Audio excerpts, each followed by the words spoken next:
Assalamualaikum warahmatullahi wabarakatuh. Hai, apa kabar semuanya?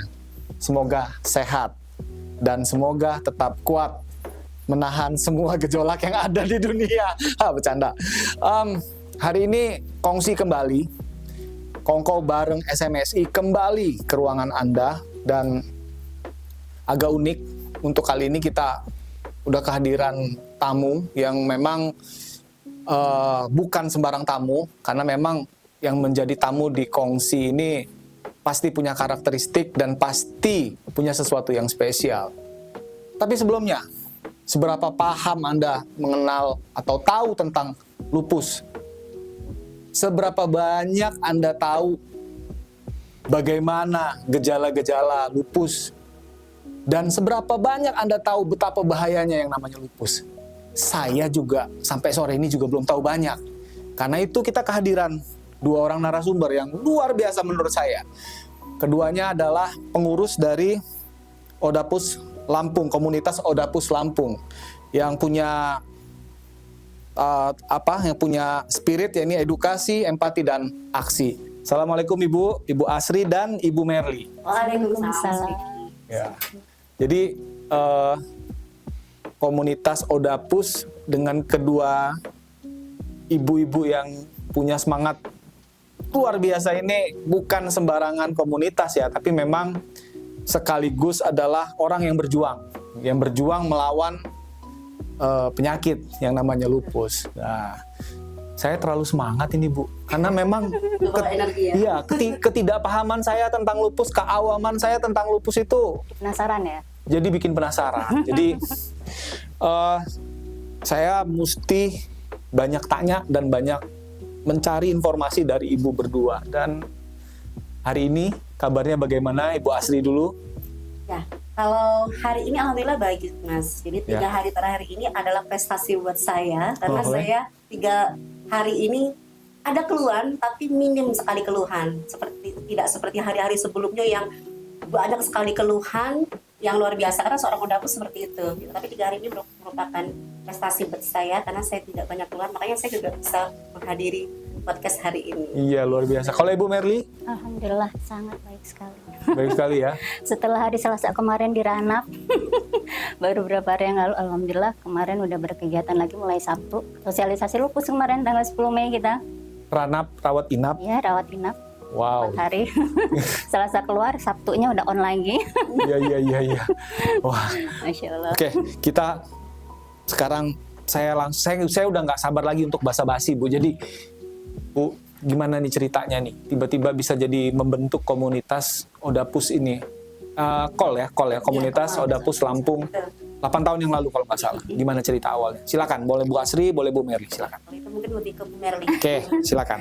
Oke, baik. Jadi sebenarnya itu berbentuknya secara tidak sengaja Mas Riki. Jadi pada saat itu 2014 saya di Ranap di Rumah Sakit Natar Medika. Pada saat itu kali pertama saya menggunakan BPJS.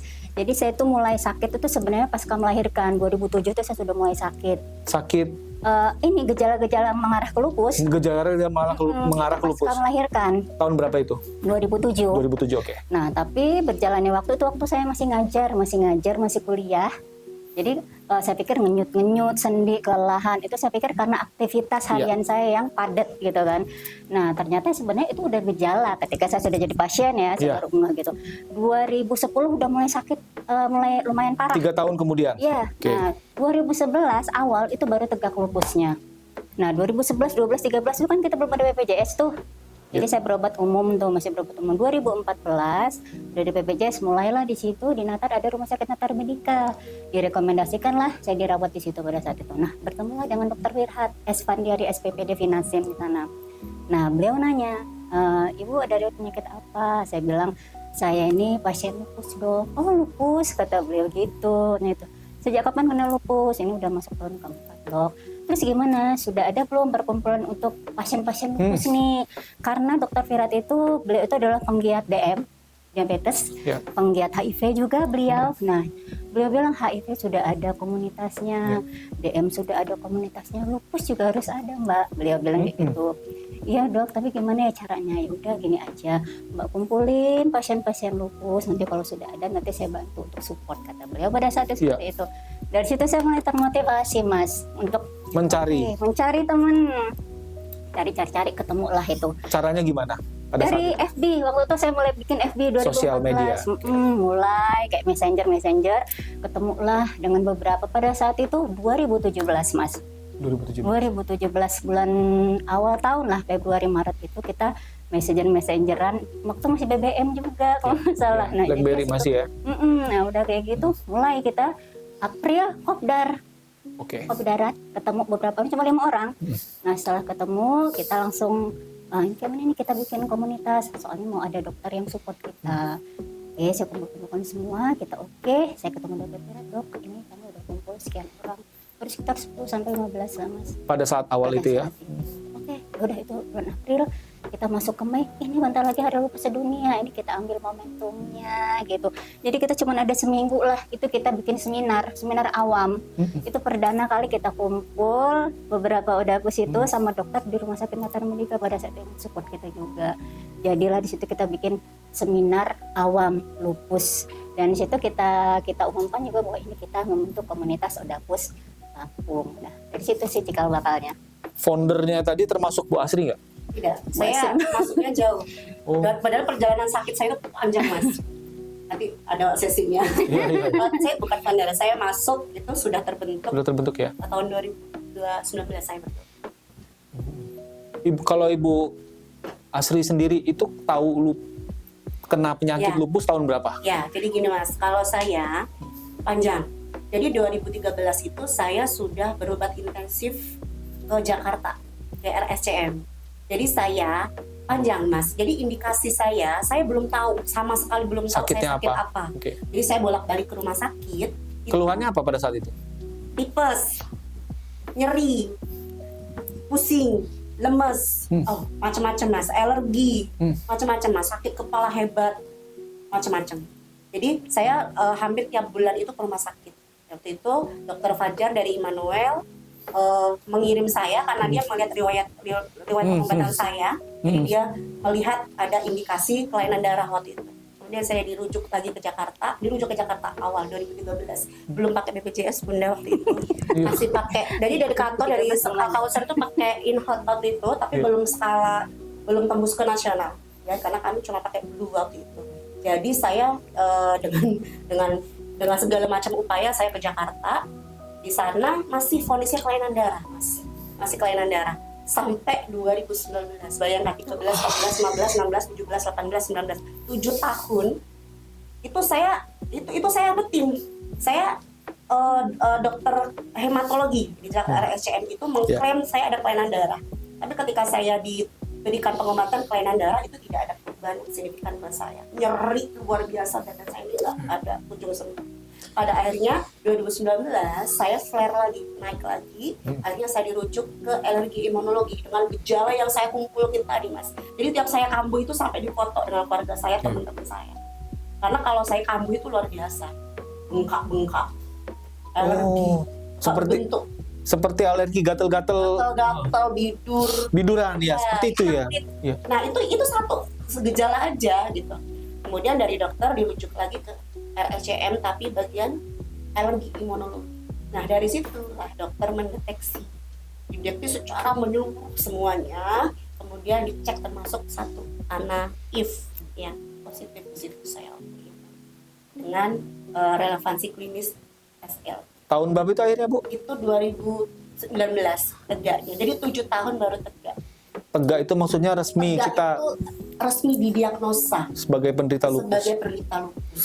Gitu. Karena memang untuk tahap sampai diagnosa lupus pada zaman dahulu itu tidak mudah. Karena penyakit 1000 wajah, 1000 yang menyerupai penyakit-penyakit seperti itu. Luar biasa. Sebegitu sulitnya ya. Begitu sulit. Ini ibu berdua ini, saya bilang tadi, kenapa spesial? Karena penyintas, iya kan? Bu, kita cerita lupus sudah lumayan ke tengah nih.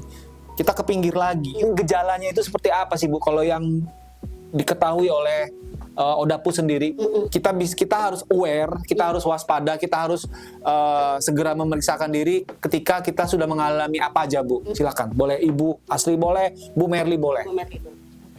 Jadi seperti yang saya bilang tadi bahwa di lupus itu ada yang namanya saluri, periksa lupus sendiri atau sadari lupus sendiri. Jadi ada beberapa gejala kriteria, misalnya di sini ada 11 nih kriterianya, seperti ruam merah butterfly rash itu ruam merah seperti kupu-kupu di wajah. Kayak gambar kupu-kupu di wajah gitu, oke? Terus demam 38 derajat Celcius dengan sebab yang tidak jelas dan itu lebih dari beberapa hari. Jadi, Terus menerus. terus menerus. 2. Oke. Kemudian 3. kejang, kelelahan itu bukan lelah doang, tapi Sebentar, Bu. lelah banget. Bu, pelan-pelan, Bu. Jangan kebut-kebutan, Bu. Kejang itu maksudnya kejang kayak, maaf, epilepsi gitu? Ya, ada yang seperti itu modelnya. Ada yang betul.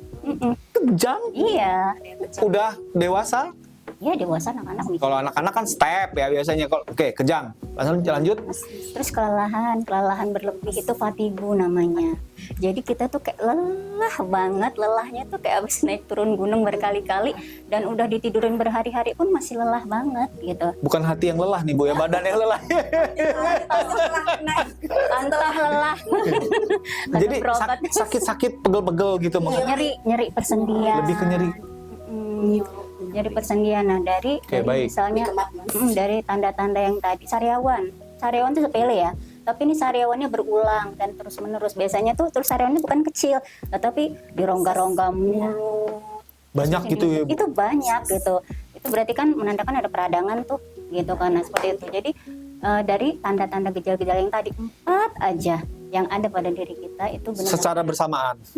wajib itu segera periksa ke dokter terdekat supaya diobservasi ini ke arah mana, benarkah ini mengarahnya ke lupus. Nah, karena tadi kan prosesnya panjang untuk tegak diagnosa lupus itu gejala klinis ya Mas. Nanti kan ada pemeriksaan lain dengan cek lab, mungkin cek penunjang lah, mungkin ronsen dan sebagainya gitu sih. Dan kalau ceritanya sekarang, apakah di rumah sakit itu sudah tahu apa yang harus mereka lakukan? Karena tadi saya agak prihatin dengar penuturan dari Bu Asri tadi. Kayak main bola ya, bolanya Bu Asri, maaf. Jadi dioper ke sana, oper ke sini, oper ke sana. Setelah bertahun-tahun baru dapat kesimpulan. Kalau sekarang gimana kondisinya, Bu? Ya sebenarnya sama aja sih, karena gini, walaupun misalnya para dokter itu tidak semuanya juga paham lupus Mas. Misalnya dia dokter SPPD apa, kalau misalnya dia belum pernah juga menangani pasien lupus, dia juga masih meraba-raba gitu. Karena karakteristik penyakit ini yang katanya 1000 wajah tadi itu ya? Itu tadi sebutan dari lupus adalah 1000 wajah. Dia bisa menyerupai penyakit lain.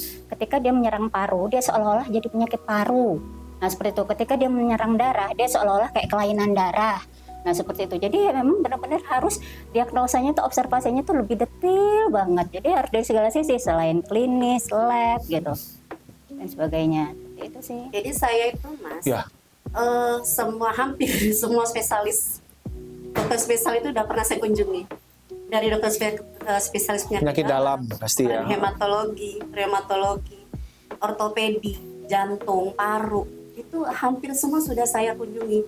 Tapi memang karena memang Odapu ini kan mengganggu sistem jaringan tubuh.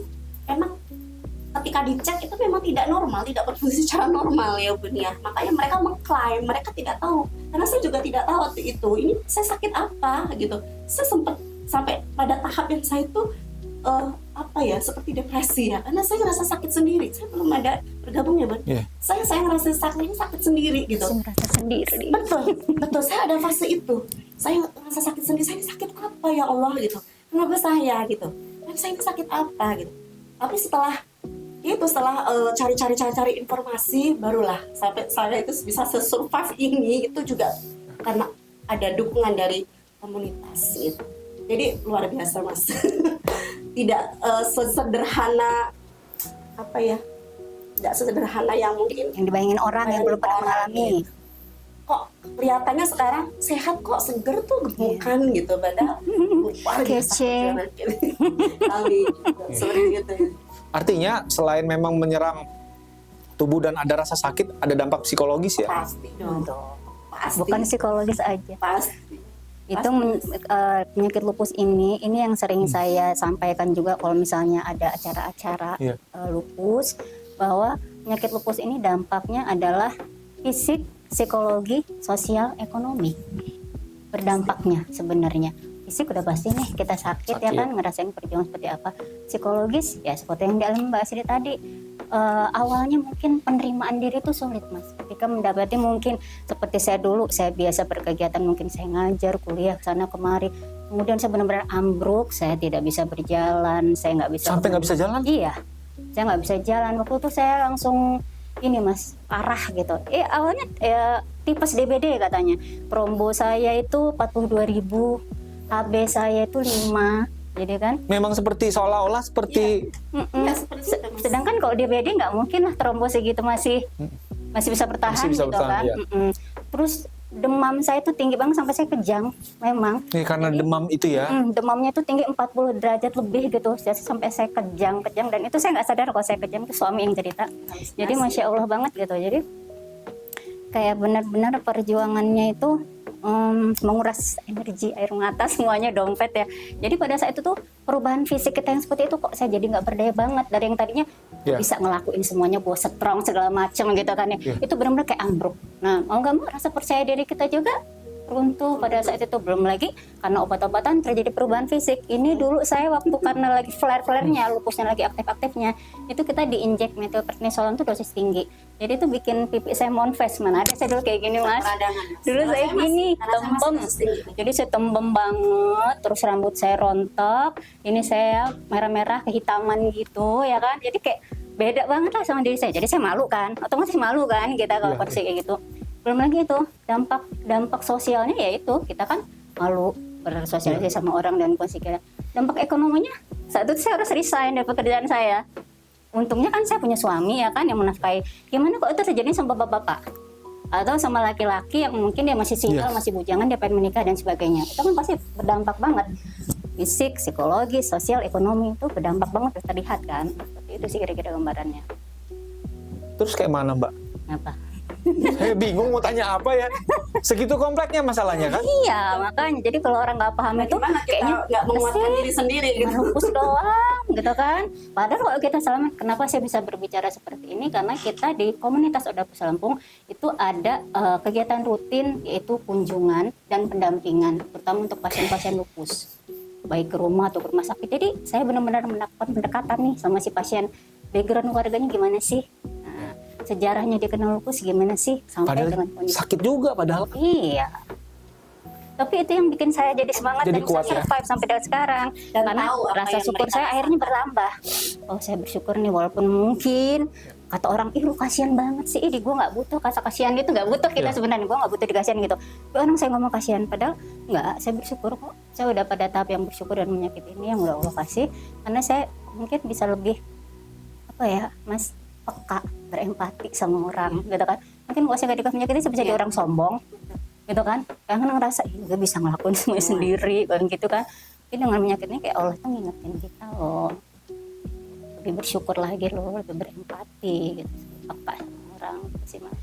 Jadi banyak hal positif sih intinya dari penyakit yang Allah kasih ini gitu, hadiah lah sekarang rasanya. Dan call ini kalau bergerak berapa orang? Kayak kunjungan-kunjungan tadi. Nah, itu dia. Karena terkait dengan kondisi-kondisi Masing-masing, kita, yang nggak bisa juga saya paksakan. Kemudian saya juga harus menyadari sebagai ketua bahwa ini adalah komunitas sosial kemanusiaan. Saya nggak bisa menuntut teman-teman untuk lo harus ikut gua, lo harus ikut mana-mana, nggak bisa Mas. Pasti saya pastikan dulu sehat nggak gitu kan. Kamu gimana kondisinya, bisa nggak? Kalau nggak ya udah jalan sendiri. Kadang kalau pas ada teman ya sama berapa orang, nah seperti ini sih. Jadi menyesuaikan kondisi aja gitu. Saya tuh sampai saya ngeheng-heng gitu ya, karena saya mencoba berada di posisi ibu-ibu berdua ya. Memang wah luar biasa, di saat kita masih berjuang melawan penyakit itu, kita juga memperjuangkan komunitas yang memang isinya orang-orang yang butuh bantuan dan perhatian dari kita semua. Oh Bu, lupus itu apa ya? Yang beresiko terkena itu ada faktor-faktor apa aja sih Bu? Maksudnya yang terkena lupus itu memang ya memang udah sakit aja udah, atau memang sebenarnya ada ada Faktor misalnya resiko. faktor risiko lupus itu.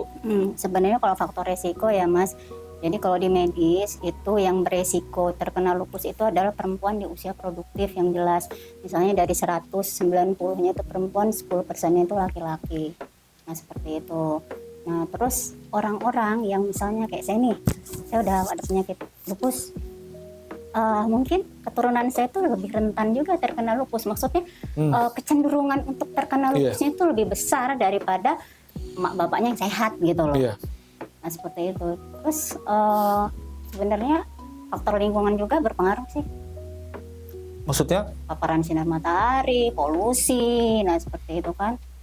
Sebenarnya sangat berpengaruh juga seperti itu. Dan kalau di komunitas di call ini sendiri, rata-rata penderitanya itu usianya memang Variatif. Iya. Oh. Ada anak kecil juga. Ada anak kecil juga ya? Tapi memang persentasenya lebih besar wanita dengan usia produktif. Karena memang perempuan secara hormonal itu resikonya lebih tinggi ya, lebih rentan terkena ini. Persentasenya lebih banyak wanita usia produktif. Itu kemarin juga kita ada laki-laki bujang ya, itu sudah tahun kemarin ya, luar biasa mentalnya gitu ya, habis-habisan. Ini tadi dibilang masih bujang sampai sempat sebelum dia meninggal itu, Mbak, kira-kira saya ada jodoh nggak ya di dunia, kata dia. Kalau misalnya saya nggak ada jodoh di dunia, mungkin Allah nanti udah siapkan ya Mbak di surganya nanti. Ya Allah, saya nggak bisa naik air mata itu. Benar Mas, ya Allah, luar biasa. Itulah cerita, ada plus punya cerita.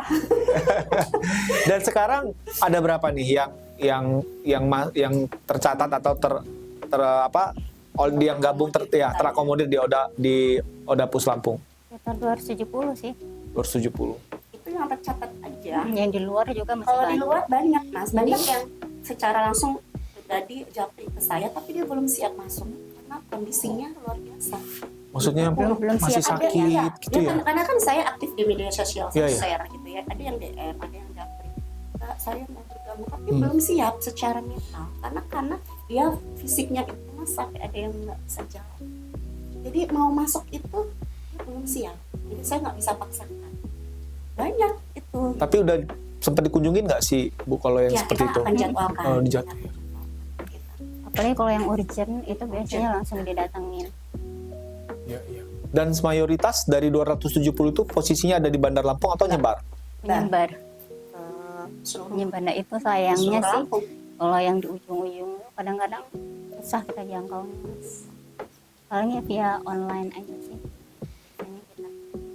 Video call paling seperti itu ya? Kalau yang masih sekitaran Metro, Bandar Jaya masih lah. Iya. Kita datang. Iya, karena pengurusnya juga kan tidak baik-baik saja gitu kan. Jadi Mbak, satu lagi Mbak, terus dia kalau tiba-tiba mau sakit tuh datang tiba-tiba aja, nggak ada gejala-gejala. Kambuhnya, Hah, pas kambuh, aduh, kayaknya nih gua mau kambuh nih. Misalnya Tidak. seperti enggak ya Mbak? dia tidak. Kalau memang faktor-faktor seperti capek, panas matahari, kelelahan itu pemicu. Tapi ada kalanya pun nggak ada sebab nggak ada sebab bujuk-bujuk pingsan, lemes, biasa. Saya tuh di sekolah digotong-gotong Mas. Jadi setahun itu saya bisa 3 kali 4 rawat inap. Jadi saya tuh, teman-teman saya alhamdulillah di tempat kerja saya itu sangat memahami kondisi saya dan saya diberikan dispensasi. Saya diberikan dispensasi untuk pengobatan. Jadi namanya saya tahu lemes, kalium ya, lemes ya. Jadi badan kita ini kayak Iya, listrik. kayak nggak ada, iya. Aku itu biasa, saya digotong-gotong itu sudah biasa gitu. Artinya semakin kesini sih lama-lama orang di sekitar kita ya, orang-orang di sekitar kita semakin mencoba memahami kondisi kita gitu. Tapi kita juga tidak langsung memanfaatkan dengan kondisi kita yang seperti ini. Kita akan tetap berusaha lah gitu, strong gitu ya, semangat gitu ya, dan bisa berdaya dengan kondisi kita seperti ini. Dan untuk sekarang ini Bu Merly dan Bu Asri, pengobatannya udah di cover BPJS belum sih kalau lupus ini? Tergantung sih. Tergantung. Nah, kalau tergantung nih bingung nih. Ini Mas, Tergantung ya soalnya. kalau Gimana? waktu itu, waktu saya cek lab, itu karena saya di RSCM. RSCM itu udah Oke. pusat nasional Mas. Iya. Semua tercover di sana. gitu. Itu di cover? Ya, saya di cover. Oke. Hanya satu anak profile, Bun. Anak profile tetap nggak cover di sana. Anak profil itu jenis Anak pengecekan profile ya, itu, laboratorium itu ya. spesifik untuk mengarah itu ke autoimun Autoimun jenis mana? apa? Itu sekitar 1.200.000, 1.500.000. Enggak, hampir 2 juta. Ya, 2 juta. Kalau di Aida. klinik swasta Prodia. ya. Adanya Oke. cuma di Prodia Pramita, Kimia Farma. Ada. Nah itu kalau untuk obat sekarang alhamdulillah di tipe C ya, tipe C itu sudah tercover. Tapi ada Di Lampung, Bu. Di Lampung. Oke, sudah. Tapi ada beberapa obat itu yang di tipe C-nya nggak tercover, tapi di Abdul Muluk sudah tercover. Hmm. Seperti itu sih. Tapi itu tadi harus melampirkan hasil lab. Nah, hasil labnya itu yang belum Hasil lab tercover. itu yang tidak tercover. Yang tadi harganya Iya, anak profile, yang jutaan, yang jutaan tadi. Gitu. dan Masalah di lapangannya juga masih banyak sih Mas. Kayak misalnya yang kebanyakan obat mahal itu adalah obat-obatan golongan imunosupresan, namanya untuk menekan imun ya. Ya. Dan itu biasanya nggak ada di tipe C, semuanya adanya di tipe A kayak Abdul Muluk, Abdul Muluk. seperti itu. Tapi nyatanya di lapangan kadang-kadang kan teman-teman ketika ke farmasi, maaf Kosong. obatnya kosong. Kosong. Nah, maka kita beli sendiri karena kan kita harus minum. Nah, kalau pas kondisi-kondisi seperti itulah kita bingung ya. Maksudnya ya nggak dibeli, kita butuh, mau dibeli duitnya lumayan gitu kan. Nah, seperti itu sih. Kadang-kadang kendala kita di situ. Nah, saya juga nggak paham sih gimana regulasinya. Kadang-kadang kalau pas di ruangan dokter nih, oke nih, ini obat ini ya tercover BPJS. ya. Nanti di farmasinya beda lagi cerita. Ini enggak gitu. Nah, kita juga dibuat bingung sama yang sistem yang seperti itu, sampai kadang-kadang kita harus adu urat saraf dulu Ya. sama itu juga gara Sudah ya sakit, nggak sinkron gitu Sudah loh sakit Mas. masih dibenturkan dengan permasalahan regulasi tadi. Gitu. Itu sih. Kadang menguras Hmm. tenaga, Nah, emosi. hal seperti itu sih Mas yang Enggak, contohnya misalnya katakanlah dokter bilang, "Ibu, ini obat A, B, dan C ini tercover BPJS." Misalnya gitu ya. Iya. Terus ketika Ibu ke farmasi, instalasi farmasi, Ibu, obat A nggak tercover. nggak tercover, obat B nggak tercover, Iya. obat C juga nggak. Oh, misalnya Kayak gitu ya. Atau dia dari 3 jenis obat, 2 nggak ke cover, 1 ke cover, atau semuanya nggak ke cover. enggak, misalnya salah satu nggak tercover gitu. Dan harganya serem. Lumayan gitu. Lumayan Mas. Atau misalnya obatnya kosong ya, maaf gitu. Terus kalau obatnya kosong berarti kita harus cari lagi ke apotek. Iya, kita beli sendiri Dan dong. itu juga belum tentu persediaannya ada, karena waktu itu HCQ-nya sempat kosong beberapa lama. Dan imuran itu nggak bisa sembarangan juga, tidak ada juga Mas. Dia yang mengeluarkan juga Harus resep dokter Iya. juga. nggak sembarangan. Jadi sebenarnya banyak kendala-kendala Iya. kita di lapangan juga sih Mas. Iya. Yang mungkin ya kalau nggak yang ngalamin pasti nggak tahu Iya. Iya. gimana, karena kita yang mengalami makanya kita bisa Begitu ngomong gencarnya seperti ini. Kalau misalnya di aparaturnya enggak, udah di cover kok itu. Nah seperti itu kan. Ya, karena memang bukan kadang-kadang ya, kita pasti pernah sakit. Ya, maksudnya bukan pasti ya, maksudnya rata-rata dari kita kadang kita pernah merasa sakit, dan saya pribadi pun pernah sakit gitu, dan memang mengalami juga sih Bu yang cerita-cerita tadi, cuman memang teriaknya kencang kali saya. Ini memang kondisinya memang menakutkan itu kondisi di lapangannya ya. Kita nggak usah sebut di mananya lah. Pokoknya memang seperti itu. Maksudnya memang sering kali terjadi memang. Dan komunitas Odapus Lampung, apakah terhubung dengan pemerintahan? Komunitas ini. Silakan Bu Merdi. Pemerintahan ya. Sebenarnya setiap event kita, peringatan Hari Lupus, Food Call, itu kami sebenarnya selalu melibatkan sih. Mengundang. Mengundang beliau seperti yang sudah saya jelaskan tadi, mengundang beliau dengan harapan beliau tahu loh, ini loh kami ada loh, para pasien lupus ini. Dari tahun berapa itu udah mengundang? 2018 Sudah mulai mengundang. dan mulai mengundang. 2017 itu belum, baru pihak-pihak rumah sakit saja. 2018 sudah mulai kita mengundang. Pada saat itu juga udah disupport Prodia kita 2018. Oke. Prodia udah support ya. Kita udah kerjasama juga sama pihak swasta itu ya Prodia. Jadi Maksudnya bisa didiskon gitu? bisa. Oke. Justru Nice, itu oke. dia. Nah itu jadi kami sudah sampaikan bahwa ini loh kami pasien lupus, udah sekian banyak orang, kami butuh disupport. Support itu kan banyak hal ya Mas. Ya. Maksudnya ya memang kita dari yang non materi ya kan, ya minimal kita dipermudah aja lah akses kesehatan kita Mas gitu. Mulai dari FKTP, kemudian ke rumah sakit tipe C, dan jenjang berikutnya seperti kayak obat-obatan juga dipermudah gitu. Kalau misalnya dapatnya full ya full, jangan katanya dapat full dapatnya setengah. Nah seperti itu. Nah kayak gitu kan. Karena itu yang di lapangan memang terjadi seperti itu. Kalau untuk saya sendiri sebenarnya ya Mas, saya nggak minum obat-obatan imunosupresan itu. Jadi saya sebenarnya hampir nggak pernah mengalami hal-hal yang kayak gitu kan ya. Maksudnya jarang gitu. Tapi itu kan curhat dari teman-teman, sharing. Apalagi mereka yang jauh-jauh seperti dari Tulang Bawang Barat, itu sampai pulang jam 9 malam loh dari subuh demi mendapatkan obat itu ya. Karena kalau beli kan mahal gitu kan. Jadi seperti itu perjuangannya. Jadi ya itulah, kita itu minimal kalau nggak bisa berbuat yang baik sebaik-baiknya, minimal manusiakan manusia lah gitu. Selayaknya kita manusia gimana sih pengennya diperlakukannya seperti itu sih. Pengennya kita, cuman ya itu sih sampai sekarang ya mungkin masih wacana aja ya. Karena yang saya bilang tadi belum jadi penyakit prioritas lupus ini. Kata orang yang di dinas kesehatan itu ya. Belum jadi penyakit prioritas. Padahal kalau dilihat dari efeknya, kan sistemik ya Mas ya. Gitu. Jadi kan yang diserang itu organ vital kan, sampai ke darah, jantung, ginjal, paru. Nah, teman kita kemarin yang Mbak Afi ya, itu kan dia 2 tahun Mas dan diagnosa. 2 tahun terakhir dia sampai kena ke leukemia ya kan, itu lebih parah kan gitu. Maksudnya jadinya leukemia? Ya bukan jadinya leukemia kan, seperti diserang darah Mas. Dia udah jantung juga, sampai ke Jakarta juga, sampai ke Harapan Kita. Terakhir ke leukemia gitu, karena memang yang diserang udah sistemik, udah semua jaringan tubuh itu diserang, sampai tadi dia leukemia udah nggak bertahan. Saya juga 1 tahun kena lupus langsung kena jantung sih komplikasinya Mas.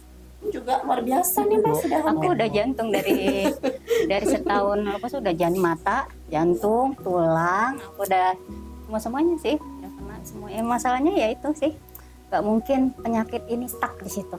Dia terus berkembang, kita lengah sedikit berkembang dia di dalam tubuh, karena tidak terlihat kan lupus itu. Dan dari sisi medis belum ada obatnya khusus untuk menyembuhkan lupus itu ya? Jadi cuma mengontrol aja. Mengendalikan ya bahasanya ya. Supaya stabil aja dia. Dan selain tadi dari call, selain berupaya mengundang pemerintah daerah, terus ada upaya lain nggak sementara ini? Masih bingung ya? Jadi kita tuh paling berusaha sendiri Mas, kayak misalnya gini, kita ngeringaninnya dari mana nih? Misalnya dari obat-obatan contoh. Jadi kalau untuk obat-obatan itu karena kita juga bersinergi dengan komunitas-komunitas lupus lain di luar daerah. Saya kita kadang dapat hibah obat Mas, obat-obatan mahal, obat-obatan murah. Oke, saya tampung, saya terima. Kayak dari teman-teman sesama Odapus Lampung juga, Bun ini ada obat udah nggak kepake lagi, udah nggak minum. Oke, dikirim ke saya, nanti ya saya tampung, saya sortir yang udah expired apa.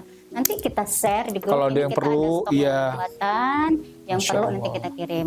Jadi kita sampai saat ini ya berusaha sedemikian rupa, gimana nih caranya biar kita sedikit banyak bisa ngebantu meringanin teman-teman. Artinya masih memang saat ini pilihannya cuman memberdayakan maksimal.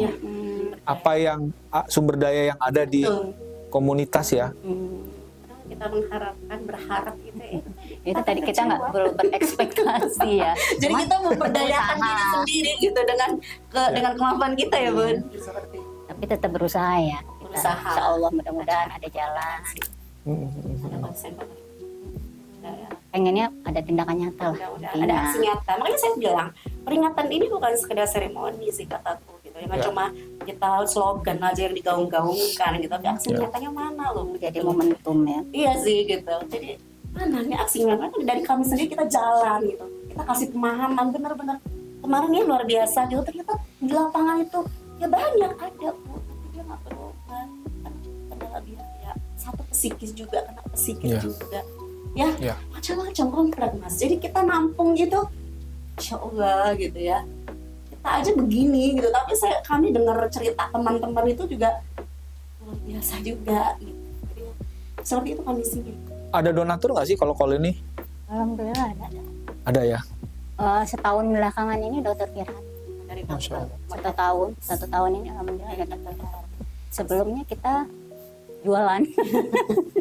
Kita jualan pin, gantungan kunci, kita jualan kaos, gitu. Kita jualan.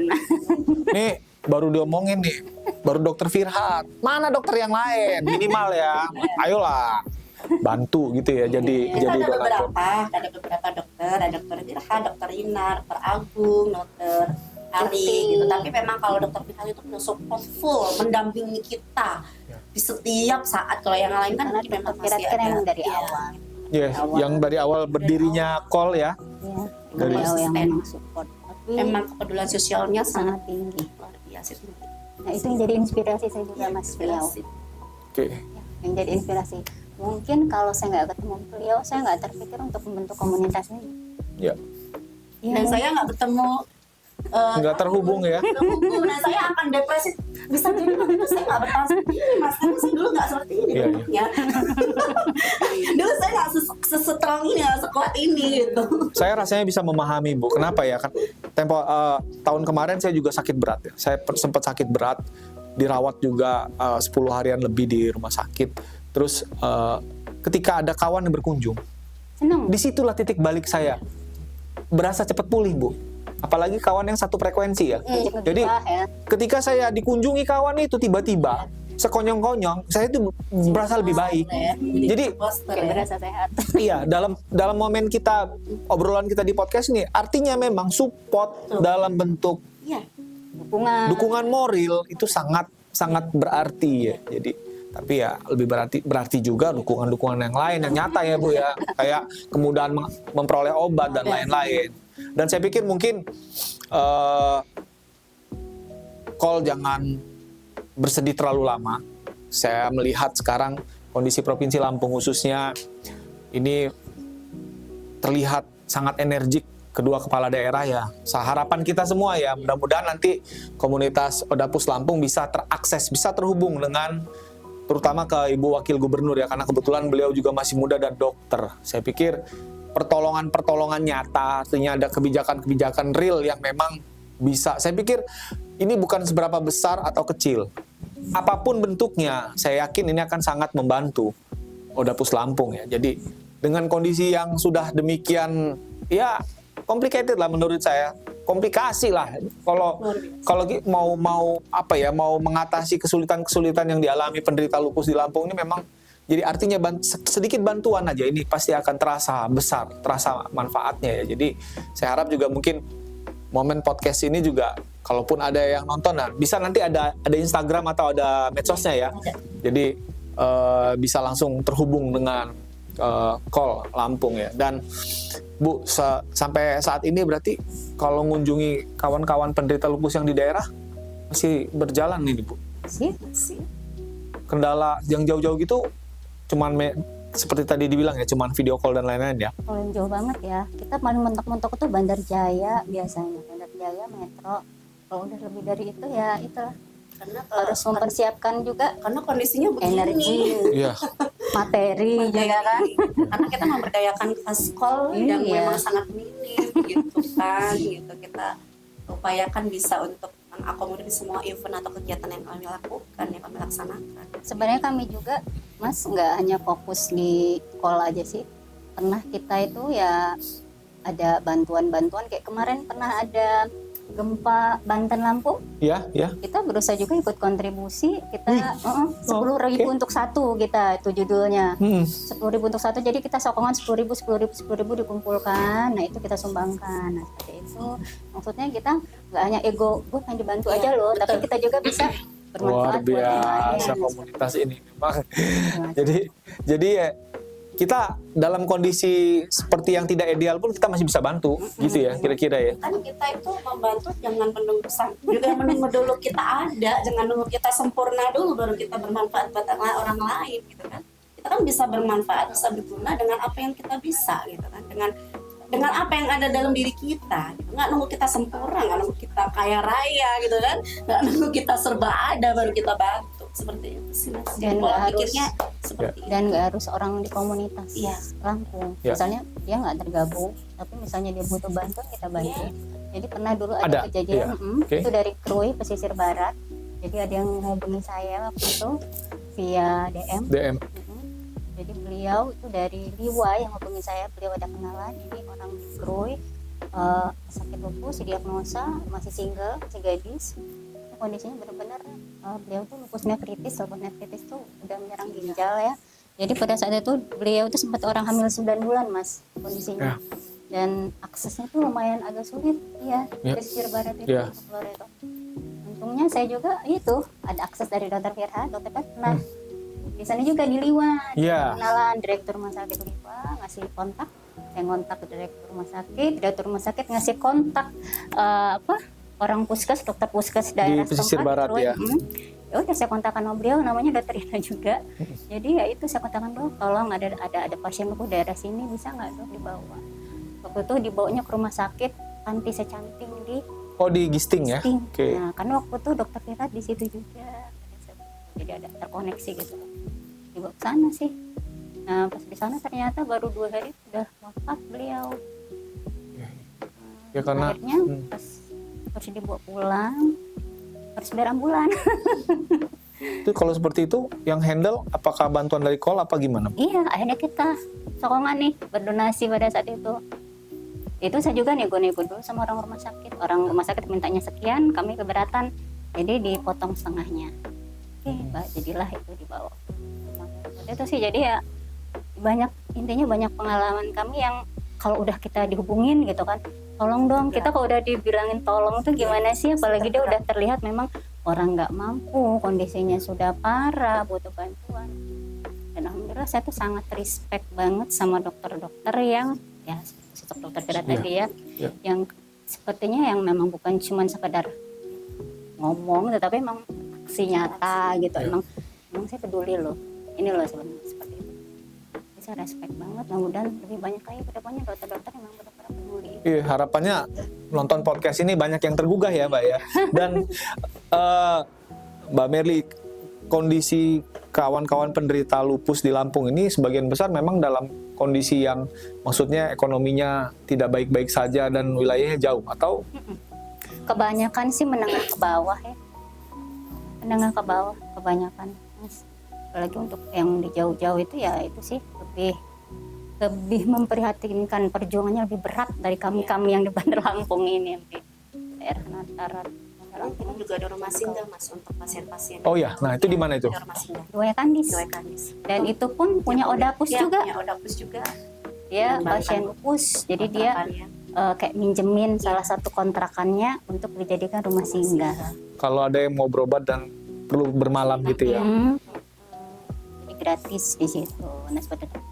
Nah itu pun dia ya perawatan rumah singgahnya ya dari uang kita juga, kaskol juga. Jadi uang kaskol itu benar-benar kita berdayakan untuk sosialisasi, kunjungan, bantuan, takziah, semuanya di situ. Sebisa-bisanya kita bertahan di sini sampai sekarang. Dan ini udah mau peringatan Hari Lupus Sedunia apa udah lewat nih? Kemarin. Udah kemarin ya, barusan kemarin ya? 10 Mei. 10 Mei ya. Sedunia. Kegiatan kita apa aja itu? Kemarin saya sosialisasi lupus di klinik rawat inap. Di mana itu? Di Sari Rejo Natar. Di Natar. Kemarin yang baru rilis. Oh gitu ya, oke. Dan mungkin sekedar sumbang saran, ada baiknya juga medsosnya call itu dinaikkan aktivasinya sampai 3 kali lipat kali ya. Jadi di share via medsos tuh lebih banyak kali ya Bu ya. Jadi sekarang kan eranya benar-benar digital. Jadi saya juga menaruh harapan bahwa saya melalui share di medsos banyak yang akan tergugah. Artinya ini tanggung jawab kita semua, bukan tanggung jawabnya call, bukan tanggung jawabnya pemerintah saja, tapi tanggung jawab semua. Kalau semua elemen masyarakat bisa membantu, ya pasti akan lebih ringan. Jadi memang perlu perhatian dari kita semua ya Bu. Dan yang paling urgent itu obat tadi ya, yang perlu cek lab juga urgent. Cek lab itu ya, yang biar bisa segera di cover ya. Iya, karena kalau misalnya nggak ada cek lab juga, kita mau mengcover obatnya nggak bisa, karena harus melampirkan. Karena saya pernah mengalami kasus yang demikian itu, Mas. Jadi saya ada kunjungan di salah satu rumah sakit. Beliau juga kondisi udah parah, lupus nefritis juga. Jadi udah bengkak-bengkak badannya. Ya itu udah sampai HD juga, cuci darah. Jadi ya itu dia terkendala obat-obatan karena nggak ada hasil cek lab yang menunjukkan bahwa dia lupus. Nah, Kayak gitu sih. Jadi ternyata gejala klinis dan kondisi itu tidak serta-merta membuat obat itu keluar. Iya. Memang akses obat itu harus melampirkan itu tadi administrasi tadi ya. Iya. Itu tadi ya. Karena memang udah Kita regulasi seperti seperti itu ya. Kamu bisa dapat obat Ya, full seperti itu kalau lah. kamu ada hasil lab yang menunjukkan kamu lupus. Dan itu bukan hanya untuk kita ke penyakit dalam aja ternyata. Saya pernah ada suatu tindakan yang itu memang untuk tulang. Iya. Tulang kan tulang udah mulai keropos, itu pun harus ada hasil lab yang menunjukkan bahwa si pasien lupus dan memang membutuhkan tindakan tersebut. Nah, seperti itu. Jadi oke, tindakannya di cover BPJS, tapi memenuhi syaratnya enggak. Nah, seperti itu. Masih Salah satu ada lagi ya. syaratnya, seperti itu. Nah, itulah. Jadi berarti kan butuh nih di cover nih cek lab. Jadi kan saling berkolerasi mereka kan. Iya. Saling berhubungan. Ada cek lab, di cover lah sih obat, di cover lah tindakan ini. Nah, seperti itu. Cek labnya itu maksudnya cuma sekali itu aja kan ya Mbak ya? Ya Bu ya. Ya, kalau Jadi anak itu- sekali aja cek lab itu bisa jadi dasar untuk memperoleh Iya. pengobatan yang di cover itu BPJS ya. yang cek lab yang Screening item lupus. itu, yang Screening. screening lupusnya. Tapi Screening kalau untuk lupusnya. beberapa pemeriksaan yang sesuai dengan kondisinya pasti akan dilakukan secara berkala gitu, sesuai dengan kondisi kita. Tapi kalau yang untuk screening lupusnya memang cukup sekali. Tapi pernah waktu itu heboh juga Mas, pernah di Abdul Muluk itu itu curhat di grup juga kan. Jadi dari farmasi minta sama pasien untuk cek ulang, gempar itu grup itu sampai dokter Rina turun tangan. Dokter Rina itu dokter Ya. reumatologi yang satu-satunya di Lampung. Ya, yang berdinas di Abdul Muluk ya. Itu sampai heboh karena dari pihak farmasi itu minta cek ulang. Nggak ada sejarahnya lupus itu cek berulang-ulang seperti itu. Jadi sampai turun tangan itu luar biasa. Sampai sedemikian rumitnya gitu kita mau akses obat. Ya mungkin satu lagi caranya mungkin yang karena memang kondisinya udah seperti ini ya. Ya kalau memang ada kesulitan yang sifatnya seperti tadi, misalnya harus disuruh cek ulang, dipersulit, diviralin aja. Iya dong. Sekarang negara ini kalau nggak viral, Iya sih Mas. itu nggak cepat penanganannya. Cuman kadang gimana ya kita itu karena Tapi psikologisnya ya, udah energi kami capek loh, ya, udah Mas. sakit Energi ya. kami, udahlah yang penting udah dapat obat mah udah. Iya, balik lagi ke- itu iya. kadang kala cuman kalau ada tipe-tipe dari kami itu yang Iya. sifatnya kami itu frontal gitu. Kayak saya ini termasuk galak. Saya kalau otot-ototan saya masuk rumah sakit Iya. gitu. Saya nggak mau kondisi seperti ini loh gitu loh. Saya nggak mau itu memahami, cuman saya mau ini dapat hak saya gitu. Saya juga artinya memanfaatkan BPJS gitu. Saya BPJS yang artinya kelas berapa lah gitu, tapi tolong perlakukan saya dengan manusiawi gitu loh. Saya orangnya frontal gitu. Bukan ini juga begitu. Ada juga teman kami satu lagi itu juga selalu menyuarakan. Tapi ada yang lain tuh banyak yang seperti itu. Ketika saya kontrol banyak yang kalau saya nggak bisa, kalau jujur cuman saya sendirian juga, tapi saya berani gitu. Iya. Karena saya ngalamin badan saya ini udah sakit gitu Iya. ya. Badan saya udah sakit dengan kondisi dengan perjuangan saya masih mungkin masih diperlakukan mungkin tidak baik gitu. Luar biasa sih.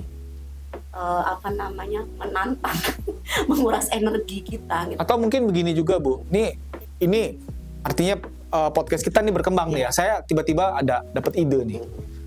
Yang males tadi untuk berdebat, boleh dong dia tulis nama saya Anita, umur 41 tahun, baru aja berobat di rumah sakit A.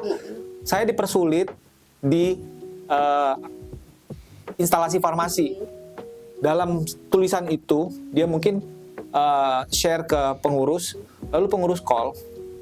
Kan terhubung nih dengan kita nih sekarang nih, dengan SMSI Bandar Lampung. Itu bikin keterangan seperti itu, nanti kita yang akan selanjutnya adalah tugas kita yang akan mendobrak itu gitu loh. Artinya bisa jalan nggak ini kalau kayak gini? Boleh. Bisa jalan kan? Sekarang kan serba digital. Jadi dibikinkan kalau kami bahasanya seperti rilis berita ya. Rilis berita yang jelas, artinya nama pasiennya siapa, kapan berobatnya, terus berobatnya di mana, kendalanya apa, ketemu petugas siapa namanya. Artinya kan itu Harus valid. buat orang yang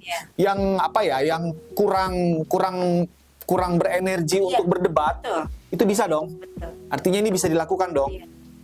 Insya Allah kita bantu deh. Saya pribadi ya, mudah-mudahan SMSI teman-teman yang lain juga bisa bantu. Karena sekali lagi Mbak, negara ini kalau nggak viral, Benar. nggak. Saya waktu sakit parah itu Mbak, saya memang profesi sebagai jurnalis, tapi ternyata itu juga nggak cukup. Nggak cukup untuk segera ditangani dengan cepat. Iya. Alhamdulillah saya bergabung dengan banyak komunitas lari dan saya olahraga lari. Dan saya berteman baik dengan beberapa dokter yang juga hobi lari. Itu yang bantu saya, Mbak. Jadi ketika saya harus nunggu untuk dapat kamar, itu kan klasik tuh. Betul. Di Bandar Lampung ini klasik. Nunggu dapat kamar, ya atas bantuan dokter itu bisa nggak terlalu lama saya nunggu. Tapi nunggu juga. Bukan berarti saya temennya dokter A, terus saya datang langsung masuk kamar, itu enggak. Nonsense. Saya adalah yang mengalami juga seperti Mbak dan ibu juga. Jadi artinya memang ketika ada kendala seperti tadi, saya pikir ini bisa jadi solusi. Bikin rilis yang lengkap, share. DM aja ke SMSI Bandar Lampung atau nanti ke pengurus, nanti mungkin kita akan tukeran nomor WhatsApp. Saya pikir kami dalam kesempatan ini juga ingin berkontribusi, membantu ya. Tapi dengan cara yang seperti inilah. Gitu loh. Jadi kita dobrak bareng lah. Ya mudah-mudahan nggak berhenti sampai di sini sih. Iya. Kalau saya berharap seperti itu. Kenapa Iya. saya mengiyakan, saya bersedia. Saya berharap ini tidak berhenti sampai di sini. Gitu. Ya. Mudah-mudahan ada berlanjutlah upaya-upaya kita. Dan yang paling penting adalah menjaga semangat untuk tetap, artinya kita memperjuangkan ketika kita tidak adil, Ya. kita diperlakukan tidak adil, bersuaralah. Yang suaranya kecil pakai ketik. Tangannya kan bisa ngetik ya, Bu Merli ya. Jadi kalau yang galak-galak kayak Bu Asri ya biarin lah. Ada guru, jiwa gurunya Mas. Iya. Saya pikir harus, karena sekarang kita mau ngapain lagi, Bu? Iya kan? Kita mau bersedih, kita mau meratap. Bisa meratapi, Mas. Lo Kita tetap harus sakit loh. Iya, memperjuangkan hidup kita sendiri gitu. Ya. Teman-teman kita gitu. Ya, jadi bantuan dari segala elemen atau dari segala lini ini sangat diperlukan supaya paling tidak memberikan sedikit kemudahan lah. Kalau untuk menyelesaikan masalah ya itu tadi memang tantangan kita semua untuk bisa terus berupaya dan tetap bersabar ya. Karena memang kalau nggak ada yang namanya sabar itu udah nggak ngerti lagi ya Bu Merli ya. Sabar. Itu kita memang butuh tambahan volunteer yang berani menyuarakan ya. Saya berani Bu, saya berani. Dalam kesempatan ini saya terang-terangan bilang saya berani. Insya Allah saya tanggung jawabkan ini. Jadi yang penting itu tadi data-datanya lengkap. Mungkin setelah kita podcast ini bisa dihimbau ke member, ke anggota call, data-data lengkap, kita dobrak. Kalau udah viral, baru ampun.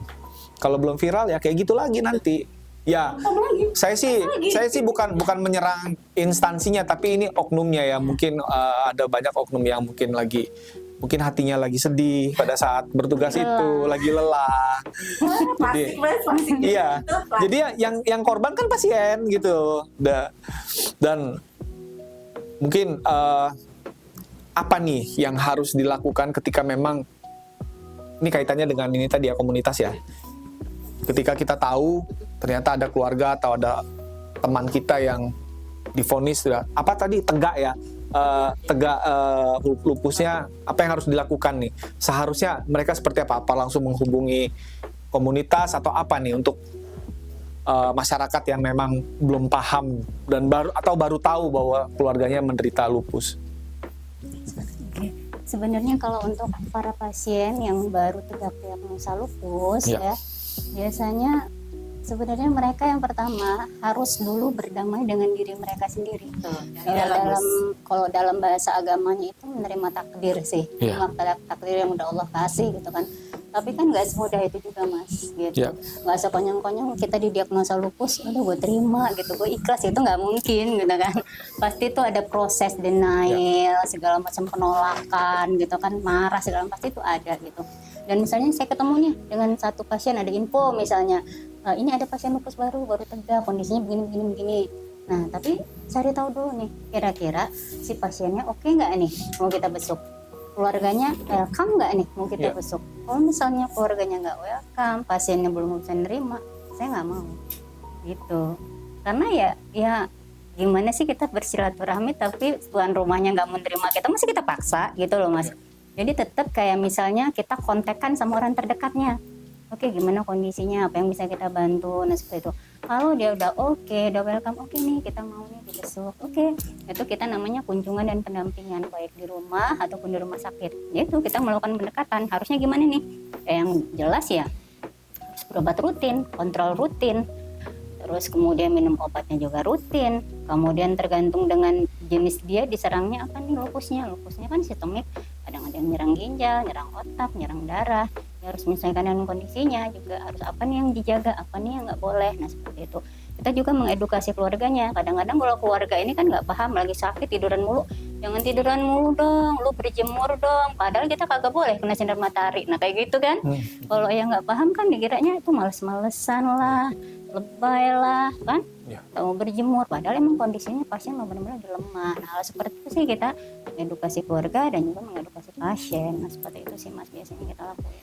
Justru keluarga dan orang-orang sekitar pasti pendamping yang pasti ya, suami istri atau anak dari pasien tersebut ya, selain dari dalam diri kita sendiri, itu dari keluarga, apalagi pendamping masih yang suami atau istri itu luar biasa, karena banyak yang kasus ya bagaimana nggak bisa menerima kondisi pasangannya. Bisa. Banyak kok itu. Itu luar biasa. Kemudian keluarga, jadi ada juga yang ini kata benar Santi tadi, padahal kita nggak bisa nih, benar-benar yang emas, kalau kita sudah kamu itu benar-benar nggak ada daya mas. Jadi tapi ada, malah justru kemarin kita dari sharing-sharing yang waktu di Sari Raja kemarin, justru perkataan-perkataan yang menyakitkan itu justru dari keluarganya sendiri gitu. Mematahkan semangat. Jadi perlunya edukasi juga, pemahaman ke pendamping lupus tadi, ke keluarganya juga, orang-orang sekitar. Tolong sih didukung gitu. Setidak itu tadi yang udah Santi bilang, kalau emang nggak bisa membantu ya jangan menyakiti gitu. Udahlah cukup diem aja gitu kan, seperti itu. Jadi lebih ke dukungan juga sih, dukungan emosional, semangat seperti itu. Di masih momen Hari Lupus Sedunia nih, kemarin 10 Mei, kami dari komunitas Odapus Lampung tentu saja harapannya masih seperti isu-isu tahun lalu. Cuman mungkin kami berharapnya komunitas Odapus Lampung ini bisa lebih disupport oleh stakeholder terkait. Kemudian Hari Lupus Sedunia ini saya rasa belum jadi isu nasional mas, karena mana tahu sih Hari Lupus hanya beberapa gelintir kan yang tahu Hari Lupus. Nah kami pengennya gimana sih caranya supaya Hari Lupus Sedunia ini bisa jadi isu nasional loh di Indonesia, kalau nggak di Lampung inilah. Jadi kayak dari misalnya Kementerian Kesehatan ini kan masuknya kita ke penyakit tidak menular ya, penyakit tidak menular, jadi kan ya boro-boro lah selamat Hari Lupus Sedunia, nah misalnya gitu, itu kan viral sama kan? juga kan gitu kan, sama aja mengkampanyekan oh ternyata ada tuh penyakit yang namanya lupus. Nah sekecil itu loh mas, hanya sekecil oh ternyata ada tuh penyakit lupus, Hari Lupus tuh ada loh gitu.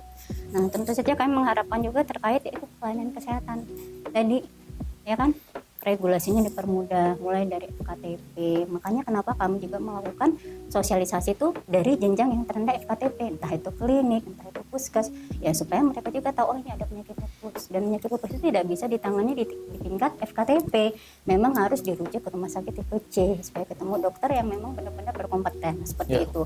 Jadi dipermudah juga kan dari FKTP minta rujukannya, nah seperti itu juga terkait juga dengan lab tadi. Kami berharapnya mudah-mudahan bisa tercover terutama untuk screening lupus gitu kan. Kalau seperti yang lain kayak DM, cancer itu aja udah di cover, masa lupus nggak bisa sih gitu kan, kami mengharapnya gitu.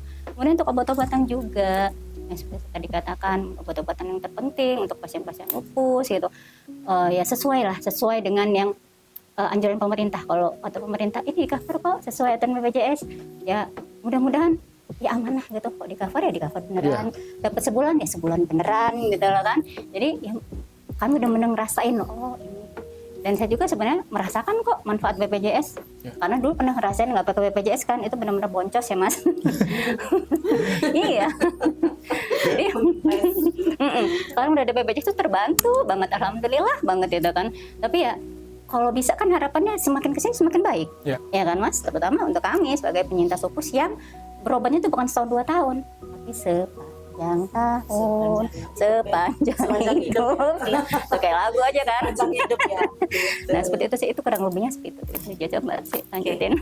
Kalau saya Mas gitu ya. Jadi saya berharap dengan hadirnya komunitas Odapus Lampung ini tadi, kalau dari pihak media mau bersedia meng-up lagi itu kan sangat senang gitu. Kami berharap seperti itu supaya menjadi isu nasional tadi. Dan satu kali lagi, jadi semua peringatan atau perayaan yang kami lakukan itu kami berharap tidak hanya sebagai seremonial dengan menggaungkan slogan yang diulang-ulang, tapi ada lebih ke aksi nyata gitu, bahwa saya pengen juga sampaikan ke masyarakat luas gitu, bahwa tolonglah sadar juga, karena kalau tadi si Bunda Santi lebih ke harapan tadi tentang pengobatan, lab gitu ya, dan concern dari pemerintah. Kalau saya mungkin ke kesadaran masyarakat itu sendiri, karena ada pola pikir dari masyarakat itu masih malas berobat gitu loh Mas. Jadi artinya selain tadi kendala biaya dan akses yang susah dijangkau tadi, itu juga kesadaran Mas. Jadi kalau tidak sakitnya, karena saya mengalami sendiri, orang-orang di sekitar saya itu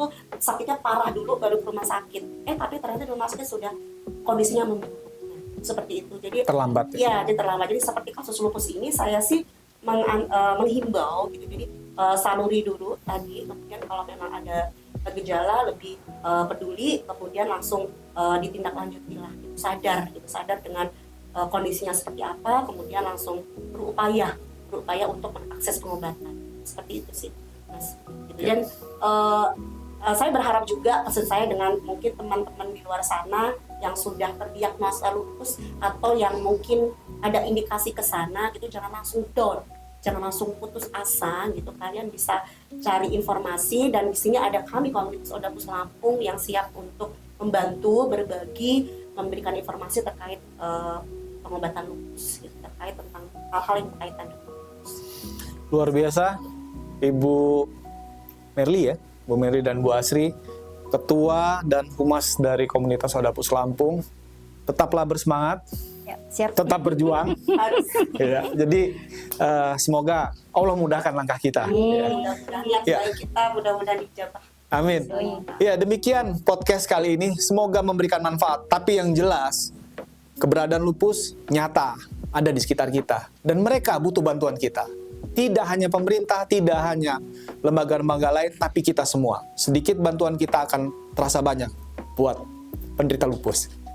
Kami akhiri, wassalamualaikum warahmatullahi wabarakatuh.